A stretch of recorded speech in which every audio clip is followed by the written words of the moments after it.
ହେଇଛି ରେ ପୁଅ ଝିଅ ମା ଭଉଣୀ ମାନେ ହାପି ପହିଲି ରଜ ହୁଅ ସଜବାଜ ମୋବାଇଲ ଧରିକି ଚୁପଚାପ ବସ। ଭାଇ କଣ କହୁଛି ଶୁଣ।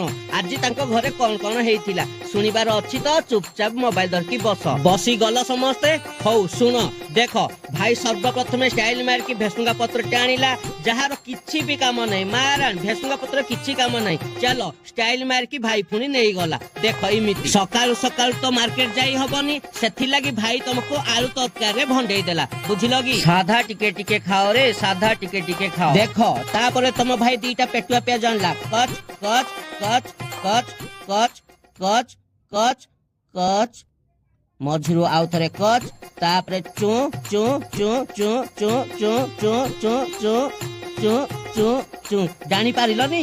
ଓହୋ ଆଉ ଥରେ ଦେଖରେ ଭାଇ ଭଉଣୀ ମାନେ ଆଉ ଥରେ କଚ କଚ କଚ କଚ କଚ କଚ କଚ ମଝିରୁ କଚ ଚୁଁ ଚୁଁ ଚୁଁ ଚୁଁ ଚୁଁ ଚୁଁ ଚୁଁ ଚୁଁ ଚୁଁ। ହଉ ହେଲା ହେଲା ଦେଖ ଆସିଲା ହେମଦସ୍ତା ପଇଲା ଦି ଖଣ୍ଡ ଅଦା ପଇଲା ପୁଞ୍ଜାଏ ବଡ ବଡ ରସୁଣ ବୁଝିଲ କି ନାଇଁ। ତାପରେ ତ ଛେଚଣ ଦମ ଦମ ଦମ ଦମ ଦମ ଦମ ଦମ ଦମ ଦମ ରେଡି ଦେଖିଲ ତମ ଆଖି ଆଗରେ। ଚାଲ ଷ୍ଟାଇଲ ମାରିକି ନେଇଯିବ। ତାପରେ ତମ ଭାଇ କଣ କଲା ଟିକେ ଲଙ୍କା ଗୁଣ୍ଡ ଟିକେ ହଳଦୀ ଗୁଣ୍ଡ ଟିକେ ଧନିଆ ଗୁଣ୍ଡ ଟିକେ ଚିକେନ ମସଲା ଗୁଣ୍ଡ ଆଉ ଟିକେ ଜିରା ଗୁଣ୍ଡ ଆଉ ଟିକେ ଚିନି ଲୁଚେଇ ଦିଅ ଥିରିକିନି ସିକ୍ରେଟ ମସଲାଟା। ତାପରେ କଣ କଲେ ସିଝା ହେଇଥିବା ଆଳୁକୁ ନେଇକି ଆସିଲି ତାପରେ ହାତରେ ଜଷ୍ଟ ହାଲକା ହାଲକା ଚକଟି ଦେଲି। ତମେ ଇଂଲିଶରେ କଣ କହୁଛ ମାସ ନା ମାକ୍ସ ନା କଣ କେଜାଣି ଗେଣ୍ଠା ଗୁଡ ଖାଲି ତ ମୁଁ ଶିଖିଛି ଚକଟି ଦେଲି ଆଉ କମ କମ ଚକଟି ଦେଲି ଦେଖ ଏମିତି। ଚାଲ ବୁଝିଲ ତ ଷ୍ଟାଇଲ ମାରିକି ନେଇଗଲି। ହେଇଛି ରେ ପୁଅ ଝିଅ ମା ଭଉଣୀ ମାନେ ବସିଲା କଡେଇ ପଡିଲା ସୋରିଷ ତେଲ ବୋପା ମା ତାତିଲା ତେଲ ଟିକେ ଜିରା ପେଲ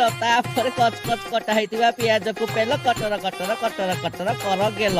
ପିଆଜକୁ ପୁରା ନାଲି ନାଲି କରିଦିଅ ବୁଝିଲ କି ନାଇଁ। ପିଆଜ ଯେତେବେଳେ ହେଲା ନାଲି ନାଲି ଅଦା ରସୁଣ ଛେଚା ପକେଇଦେଲି ପୁଣି କଟର କଟର କଟର କଟର କଟର କଟର ଚଲେଇ ଦେଲି ବୁଝିଲ କି ନାଇଁ। ରସୁଣ ସେଣ୍ଡା ହେଇଗଲା ପରେ ସଂଗଠିତ କରାହେଇଥିବା ମସଲାକୁ ନେଇକି ପକେଇଦେଲି ପାଣି ଟିକେ ଦେଇଦେଲି ପୁଣି କଟର କଟର କଟର କଟର କଟର କଟର କଷିଦେଲି।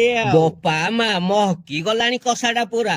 ହଁ ହଁ ବର୍ତ୍ତମାନ ଦେଖ ତମ ଭାଇ କଣ କଲା ମସଲାଟାକୁ ନଙ୍ଘା ଭାବେ କଷିକି ଆଳୁ ଗୁଡା ପକେଇଦେଲା ବୁଝିଲ କି ନାଇଁ। ପାଣି ଟିକେ ଦେଇଦେଲା କଟର କଟର କଟର କଟର କଟର କଟର ଏପଟ ସେପଟ ସେପଟ ଏପଟ କଟର କଟର କରିଦେଲା।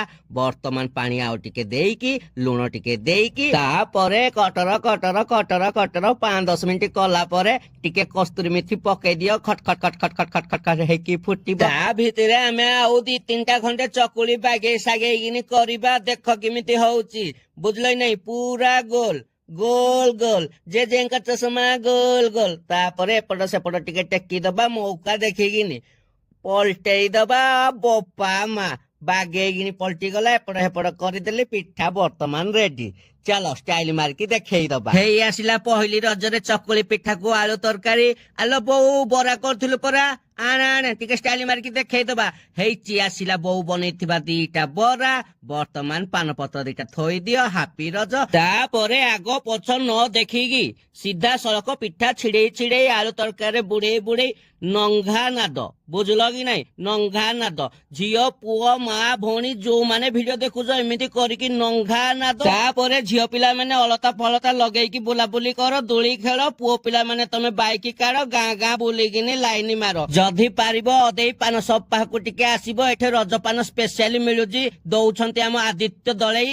ଆହା ଚୁଟୁକିନି ମିଠା ପାନ ଟିକେ ପାଟିରେ ଦଉଛନ୍ତି ଗଳେଇ ଦେଖୁନ 12-13 ପ୍ରକାର ମସଲା ପକେଇକିନି ପାନ କରୁଛନ୍ତି। ନିହାତି ଆସ ଆମ କନ୍ୟାବେଡା ମାର୍କେଟ ରେ ଅଛି ଅଦେଇ ପାନ ସପ। ଜୟ ଜଗନ୍ନାଥ।